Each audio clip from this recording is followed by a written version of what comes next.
Hello, everybody, and welcome to episode 3 of the F1 Agenda. Today's host, Daniel, you know me as normally a regular on the show, and today I'm joined by Jeebus. Hello. Geordie. Hi. And Saf. Hello. And today we're going to be talking about the Chinese Grand Prix, and, I think that was a good race, guys. What do you think? It was awful because we didn't have refueling or V10 engines. Is that your opinion, Jeebus? Opinion! We can't have them here. No, it was a solid race. It was a slow burner, like the Formula E race the other day. But it was great, you know. I don't want to be reminded of the Formula E race because Rose and Chris. Sadly, it's hard. Fair enough. But before we get on to the race, we should probably talk about what happened in qualifying. Or actually, we could jump to about practice and Ricciardo having his turbo failure in FP3. I mean, just Red Bull. Not even everything, just Red Bull. Just Renault.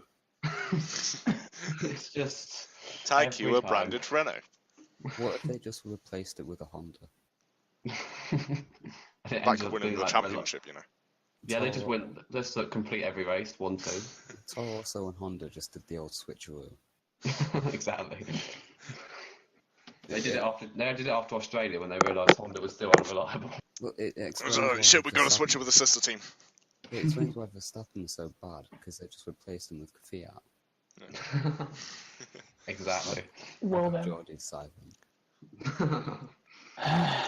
I think we'll get on to Verstappen's continuously bad end to the start of the season. Don't spoil it, Daniel! Yeah, let's jump on to qualifying, and once again, Ferrari took pole and a front row lockout. Yeah. I think all we can say is, if Bahrain wasn't enough of a giver, Ferrari are here. Yeah, So, it looks like it. Although some people are saying that Ferrari can be dominant, which is just stupid. Yeah. Oh, I don't think they'll be dominant. They've just got really good quality pace on the softer tyres. Yeah. Yeah, because Mercedes can't switch them on.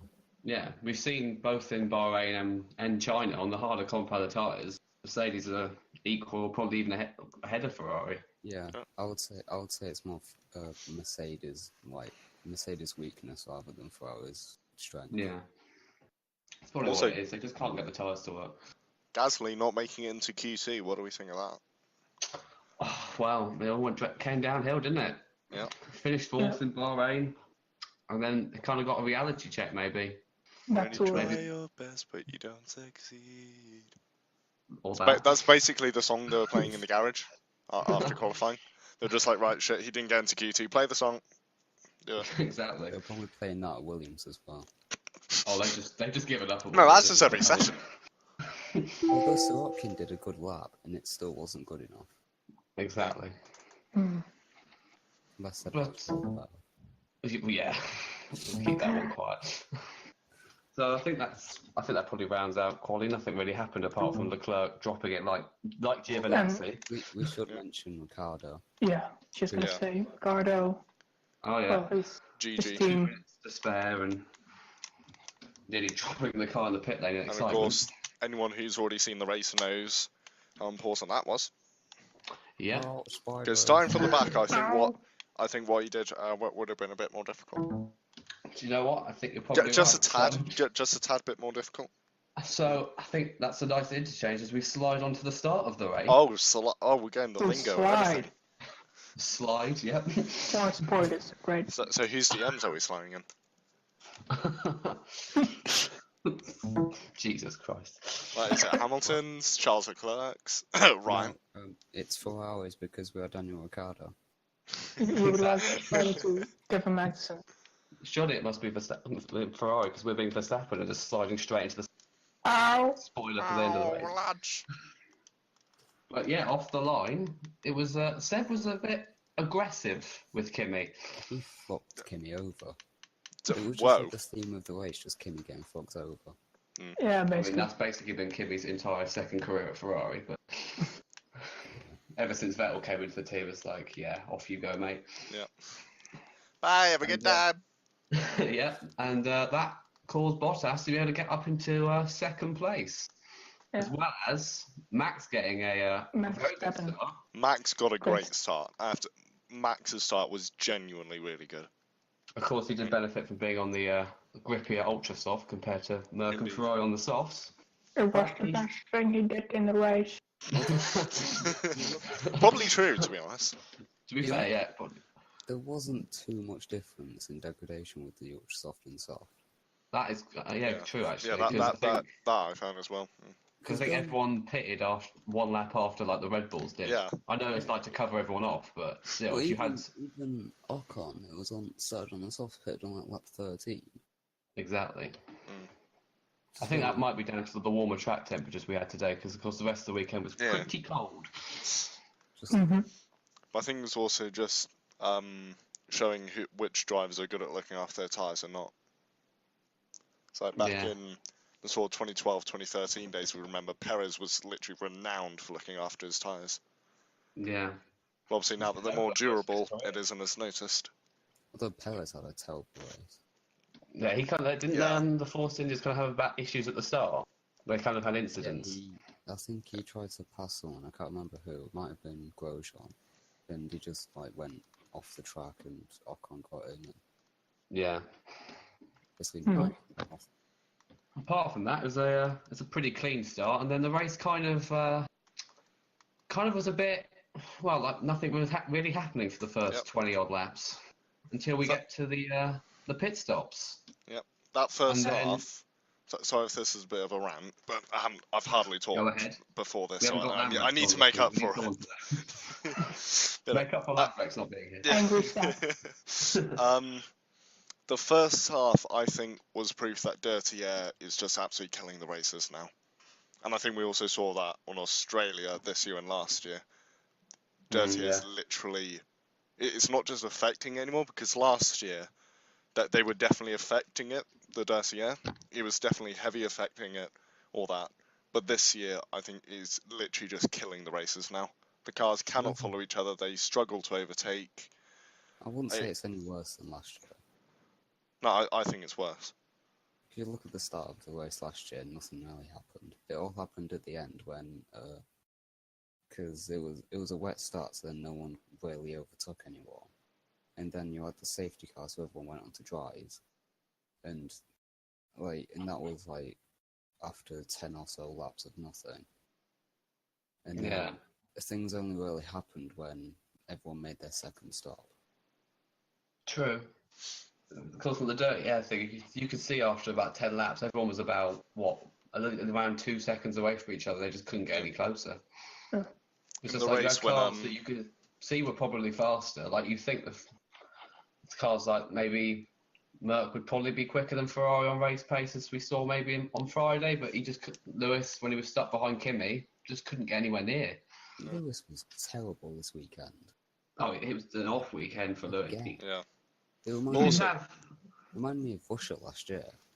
Oh yeah, Lewis has some of these weekends where he's either there or he's nowhere. Like if it starts badly, he just doesn't really ever bounce back. Yeah. And the thing is, going on to the driving market for the third week in a row or something. Weekly part of the podcast. If Ricciardo was his teammate, it would just be Ricciardo would have won Bahrain, arguably would have won Australia because he wouldn't have crashed in quali.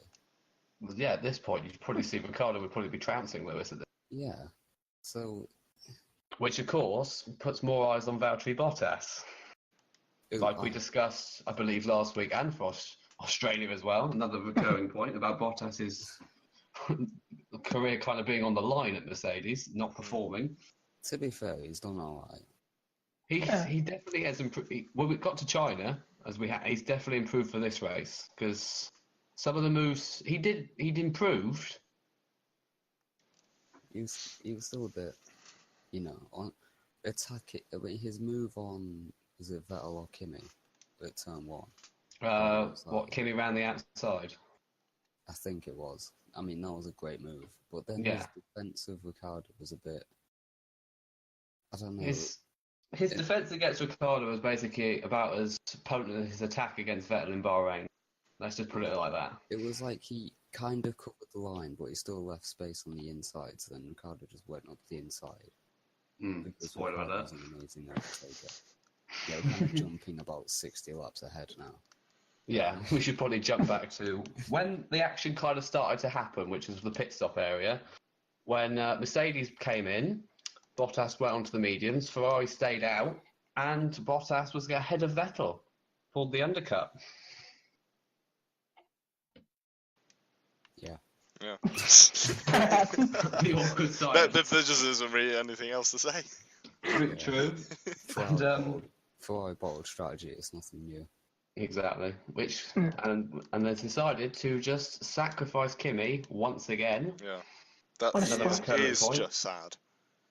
How Kimi much is they're just literally fucking over. This is why I just believe Kimi should just retire. He should stop having to play second fiddle. No, it's just like Toy Story that they've had Raikkonen as Woody, and then Buzz Lightyear, fucking Sebastian Vettel's just come in, and it's now the new favourite toy. It's basically just that. That's the best comparison I've heard. I think I read, I think it was a tweet at some point in the race, Kimi's basically being acted like an old toy no one wants anymore. Yeah. So that links very well to that point. It was a bit like they were playing Motorsport Manager and they just forgot about Kimi. Yeah, let's just focus on this driver. Oh wait, no, we've got another driver. And then they spot the exclamation mark like 5 minutes after it's been like, oh shit, I'm supposed to put him in, fuck. Exactly. Wow. Which basically left Kimi in no man's land in P6, judged by Hamilton and both the Red Bulls. Yeah. And then yeah, carry go on, Seth. No, you. I want to know what your point was. Wow. No, I'll carry on later. Okay. Then we jump on to when the what basically I think was the catalyst of all the action in today's race. Gasly driver of the day. Well, he did cause it, and Gasly and Hartley collided at the hairpin. That was interesting. Yeah. It was indeed a thing. I can guarantee. Apparently, it was a miscommunication with team orders. Yes, because I believe they already pulled team orders early in the race because they were both on different strategies. Yeah. So Hartley had already moved out the way before, so now Gasly was coming up behind him again, and there must have been a communication saying let him through, and they must have got it at the wrong point. Apparently, Hartley was the one who said, "Should I let him through?" Yeah. Which obviously, coming from WEC where he's in a team, I think he doesn't quite get the whole F1 teammate thing. Yeah, you can race your teammate here, Brendan. It's not about everything. I mean, it's just I also have to question Gasly's response on the radio about he turned in and so you weren't really going for the move, Pierre. His justification of it was very strange because he said that Hartley lifted off before the corner, before the braking zone. He did look a bit off going into the corner, yeah. But he then said he went up the inside, but that implies that he went before the braking zone. It's very strange. I don't know about you, but when Hartley was going into the corner and then Gasly was coming, it was like he kept switching between I'm going to make the move, I'm not going to make the move, I'm going to make the move, I'm not going to make the move. He was just going absolutely everywhere in terms of the steering. I mean, he was just trying to decide whether he was going to go for the move or wait till the straight or something. I think it was kind of that thing.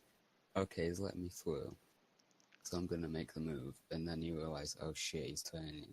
What do I do? Let's turn out. And then he realises it's too late, tries to go back in again, and then the incident happens. Locks up, completely goes into the back of him.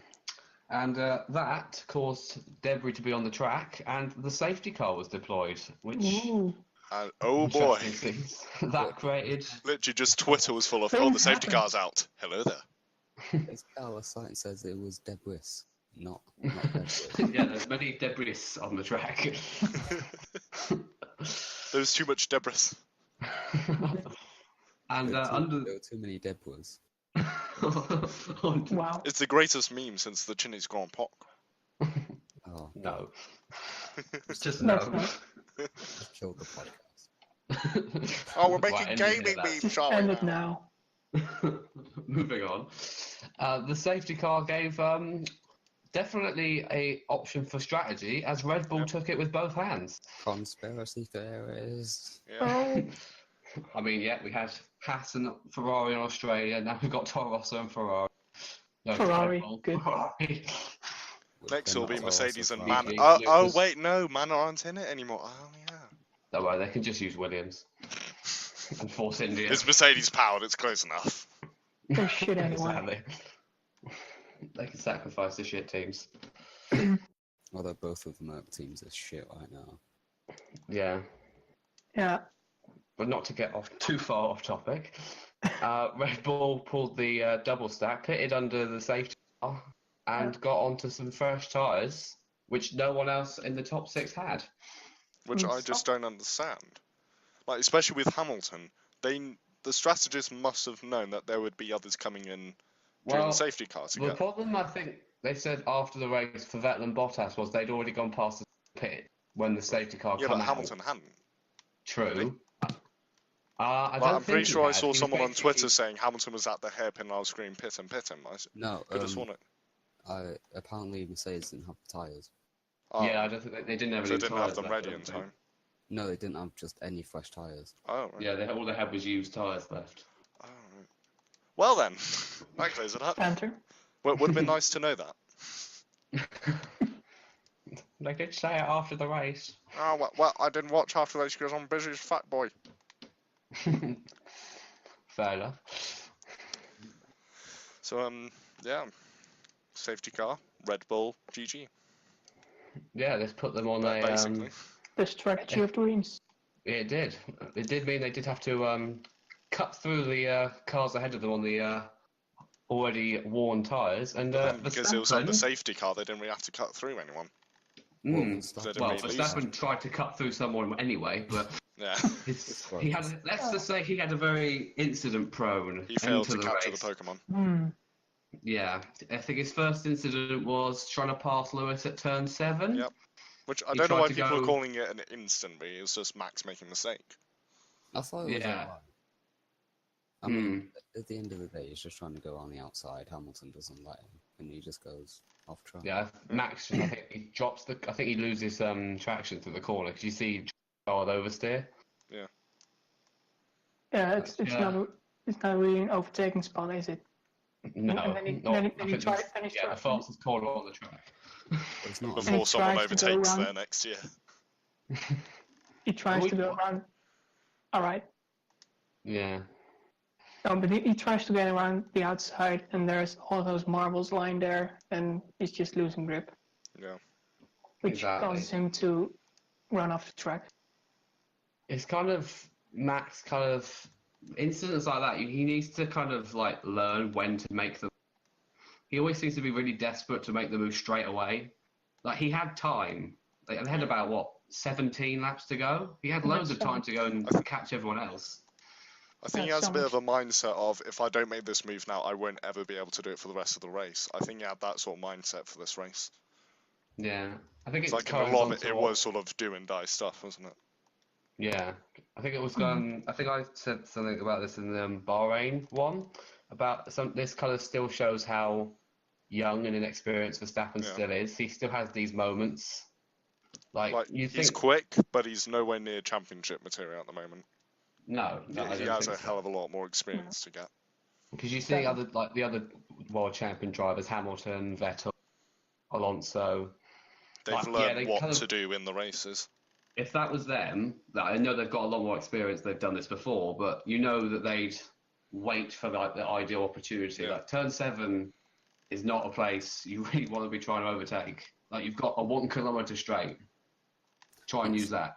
Saying that, I would see Hamilton doing what Verstappen did there. True. Especially Hamilton, let's say, when he was the same age as his early career.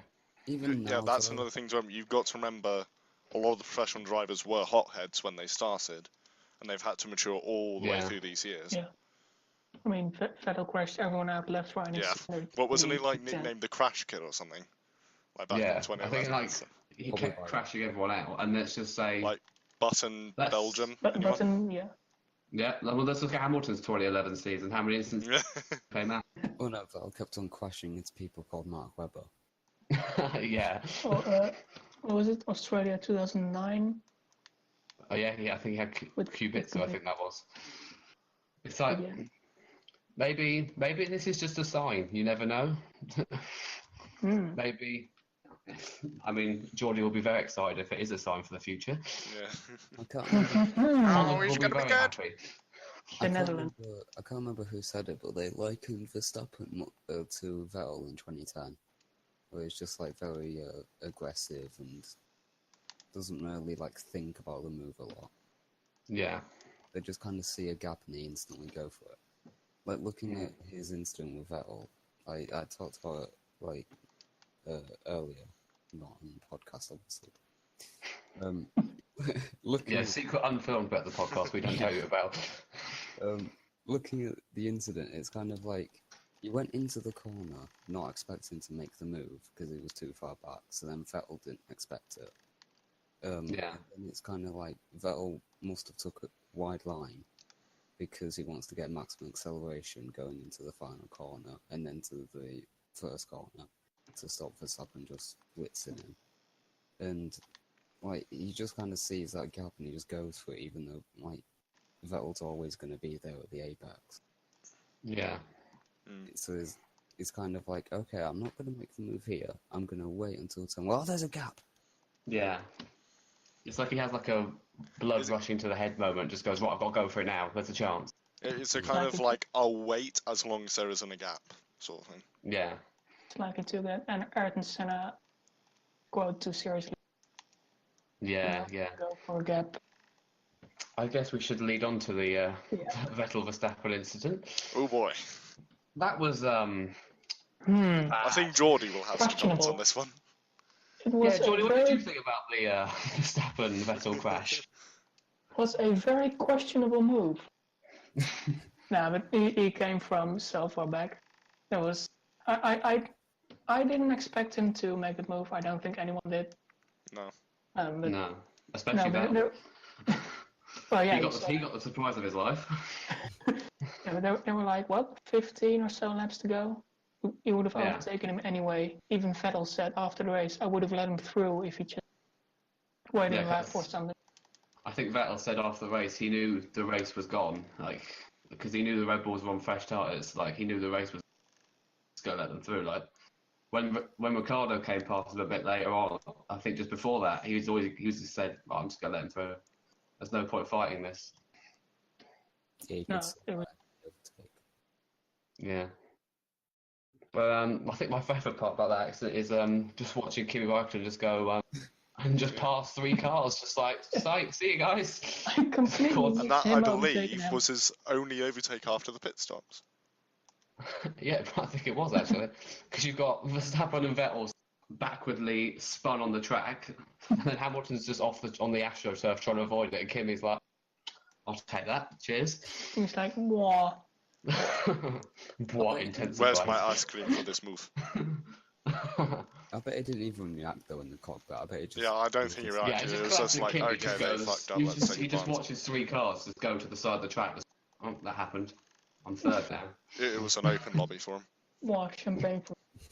Well, to be fair, after the way he got screwed over in the race, I don't think he really cared. But I think we should basically finish off the before we get onto the race results, talking about our race winner, Daniel Ricciardo. I mean, just what the last 20 laps from. It's classic Ricciardo, really. Yeah. So ironic. I mean, he was. Go ahead, Jeeves. Looking at the first stint, I was really disappointed with Ricciardo because he was just in 6th. He's like nowhere, just sat behind everyone else, not really doing anything. It's like after the pit stops and the safety car, he comes to life. So he remembered he's Daniel Ricciardo, and it's like, hang on. I can overtake cars now. I make moves from really far back. I just remembered that. His move, Hamilton. It's just like the Simpsons episode where Marge has dementia, and then as soon as Homer and Jeebus will like this. And then as soon as Homer mentions beer, she's like, "I remember everything.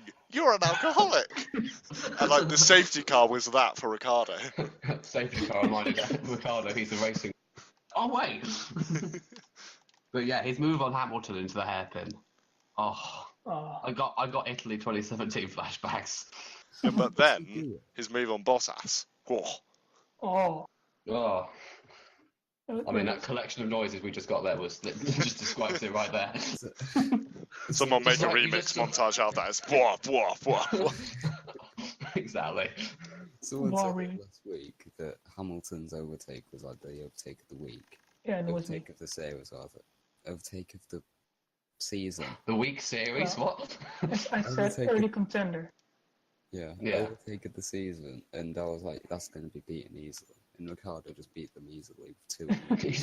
he goes to the next race, does it twice, just like, give me the real award now. His dive bombs look so easy, though. Like, he literally makes it look like the game. He literally looks like he's braking like he makes it look like he's later than everyone else. No, he literally makes it look like he's gone into the Red Bull quick race, turned the AI down to 0, and it's like, let's dive bomb these bitches. Exactly. Well, it doesn't look like he brakes late though. That's the beautiful thing about it. It looks like he brakes. Hey, 0% AI brake really fucking early, didn't you know? I'd love to see how much pain Ricciardo's brakes go through and he'd pause one of those moves, just like, no, please. But they're just like, oh god, there's a car ahead and a hairpin. This is not going to end well. It's like he had that Mario Kart star. Yeah, exactly. Let's not get into that. Well, we might get copyrighted by XING. I think we should run to the full standings. So, as we know, Ricciardo won the race from Valtteri Bottas. Kimi Raikkonen finished third ahead of Hamilton after his dreadful weekend. Verstappen finished fifth after getting a 10-second penalty for the incident with Vettel. I think that was deserved. Yeah. Very much. I mean, he still finished ahead of Vettel, but I mean, what can you do? Vettel had like floor damage. Yeah, I think he had like floor and barge board damage, maybe. Yeah. I think I read somewhere. His rear tyres would have been dead. Yeah, his rear tyres because when he spun, he absolutely floored it out of the corner. You saw the maximum tyre smoke was just like, yeah, well, those tyres are finished. It was like they'd started up the engine. Exactly. And after the top 5, we had Hülkenberg, solid P6, good more points for Renault there. They'll be happy about that. Alonso P7. Such a shame. Was anyone else laughing after Alonso overtook Vettel? I mean, I wasn't laughing. I was just like, wait, Yeah. Yeah, exactly. I just noticed this. Did Renault-powered cars outqualify any other engine manufacturer? Outscore? I'm not sure, actually. What? At a power track. Yeah, they may have actually done that, because you've got Ricciardo and Verstappen, Hülkenberg, Alonso, and Sainz in the top 10. Ferrari has got... game stuff. Yeah. Good result for Renault then at China. But Vettel, of course, we know finished down in 8th after the collision with Max. I just want to point out, I find it fair that Ferrari lock out the front row by half a second, and their best result is 3rd and 8th. Yeah. Oh. Just like, you just imagine Ferrari just sat in the debrief going, well, how the fuck did that happen? I'm sure Red Bull did the same. You know, 2008 Brazil when Ferrari thing going, just like. You know 2008 Brazil when the Ferrari mechanic just headbutts the wall? that was just all of them internally. They just all do it, just like desk slamming, just like, no. Sainz finished there, good P9 as well, double points finish for Renault, almost got Vettel on the last lap. And Jeebus' favourite, got 10th, K-Mag. My baby. he got himself a point. Outside the top 10, we had the 2 Force Indias in 11th and 12th. Their season still hasn't really kicked off yet. The car's shit. No. I think I watched the the Will Buxton paddock pass thing they have after the race, and I believe they said that they've got a problem at the rear with stability of the car, so it's just sliding everywhere, and it's just which is cooking the tyres. The car doesn't grip anywhere, and that's the major problem that they've got. And apparently, there's no fix coming to at least Spain until they get to the European season. Or if those parts don't even work. Well, yeah, if they don't, they're in the line of trouble, probably. And I don't see them getting anywhere near their fourth place. Before they have a BTEC car for Silverstone. They just bring out their 2017 car. Just stick a halo on it. Just get rid of the shark fin, they won't notice. Exactly. It's not like we changed the paint job or anything. It's like they put a fake mustache over it. Yeah. In 13th place, we had Stoffel Van Dorn. A bit of a quiet race for him. Williams finished 14th and 15th. Stroll ahead of Sorokin. A bit of an improvement for Williams. They're not last this time. It should Stroll finished P14 every time this season. Really? Very consistent. Consistency. It's shit consistency, but it's something. The problem is he's consistently slow. It should be noted, though, that Tarsa would have finished ahead of Williams. Yeah. Yeah. If they hadn't have, blown each other up. Yeah. There's another team that should take their old car back. Just bring back the 2017 Williams, because it seems to be quicker around every track they go to than this car. Bahrain and China, this year's car has been slower than the 2017 car. That's not Rip. well. I think Williams are going to need a very strong, a lot of luck to get any points this season at this rate. But rounding out, sorry, Jeebus. It's going to be interesting seeing them at Baku next round. The place where they got a podium. How far are they going to be off? They just both get disqualified on the second lap. If they can't even get close to points there, then, I mean... Yeah. Liquidate. Exactly. Finishing up the finishes, we had Ericsson. Grosjean had quite a weird race down in 17th. Because it's shit. Damn French baguette. Obviously, he was asked to move over for K-Mag, so that's the thing. Magnussen is the best. Grosjean out. Gasly finished down in 18th, recovering from the incident. Leclerc finished 19th. I think he had a spin into turn 1 at one point. He had a spin and then floored out the spin. And it's also worth noting to point out Gasly had that 10-second penalty as well. Yeah, of course. And the only non-finisher was Brendan Hartley. I didn't actually notice he retired in the race. He just was so quietly gone. Oh, well... I wonder why he retired.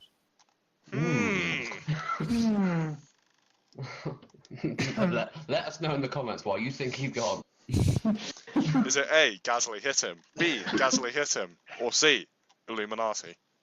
Or D, conspiracy theory. Or E, online terrorists? Not real terrorists, because we're not allowed that. Online terrorists are fine though. Or F, a bird flew into his front wing. Or FIA, the Ferrari International Assistants.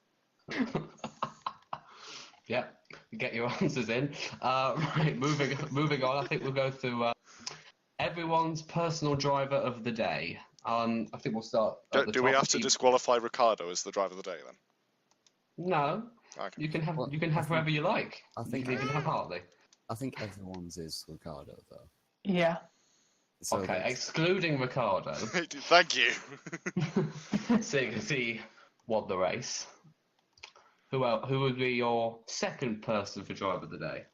Daniel? I guess. I'd probably have to go for... it's really difficult. I'm just going to go for probably like Hülkenberg. Just for being like there.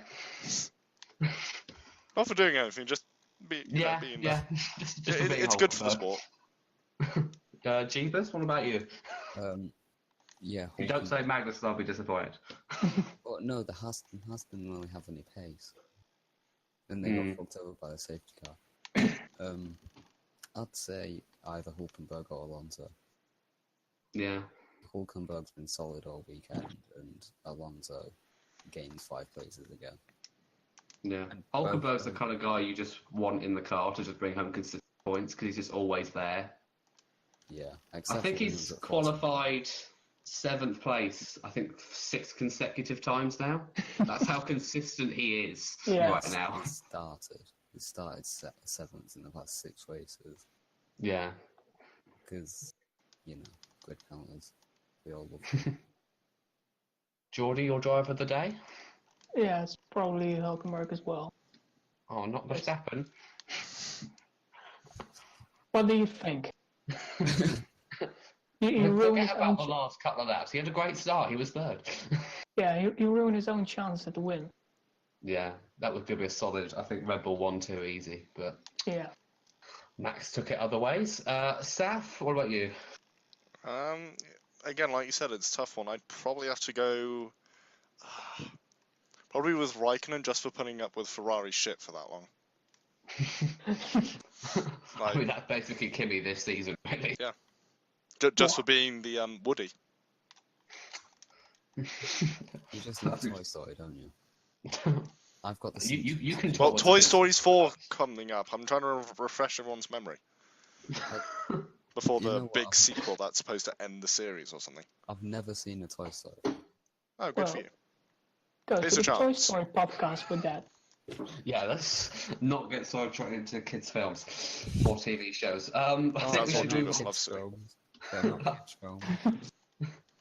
Shut up, we're trying to do an F1 podcast. Jeebus, I will kick you. Right, I think we should move on to our race ratings. I guess I'll kick it off like we did for Driver of the Day. I think it's I'd say a solid 7.58 out of 10. It wasn't as good as Bahrain, just because of the kind of dullness of the first 20 laps. But it was, after that, quality race.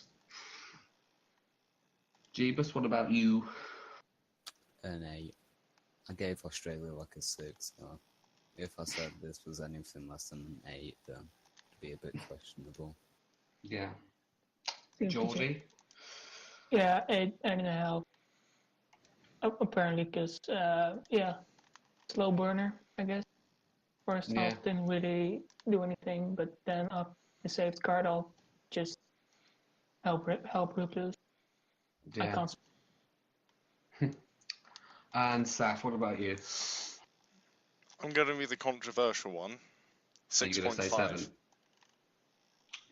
I'm shocked you didn't say 7. I'm kind of disappointed. He went half. Well, I gave Australia a 7. So.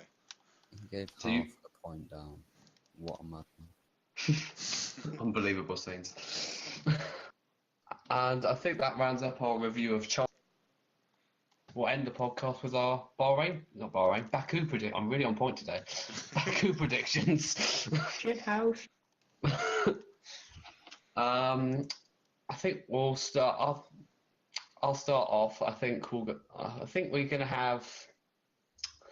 It's tough to decide because you think Hamilton would try and bounce back, but at the moment it's a bit difficult. But I'm still going to go for Hamilton pole, and probably a Hamilton win just to try and once again add some more spice to the championship.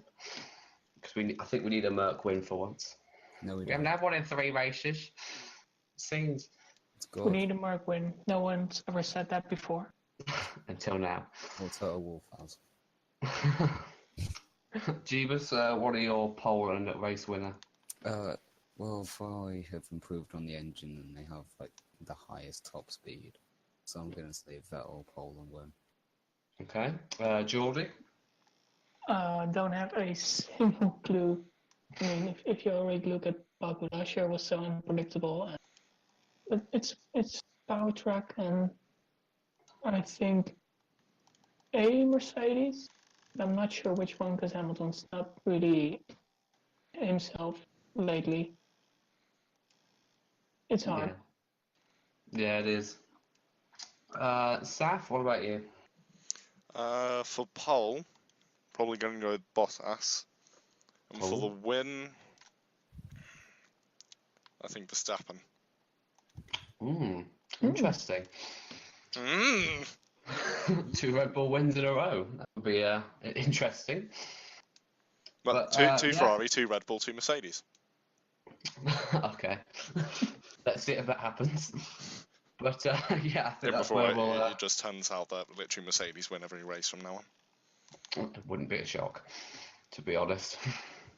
But I think this is where we'll round up today's podcast. I've been your host, Dan, and say goodbye, guys. Goodbye. And also Chris intentionally. And we'll see you next time for the Baku review. There'll probably be more of us next time, hopefully. Just a bit. But yeah, goodbye, guys.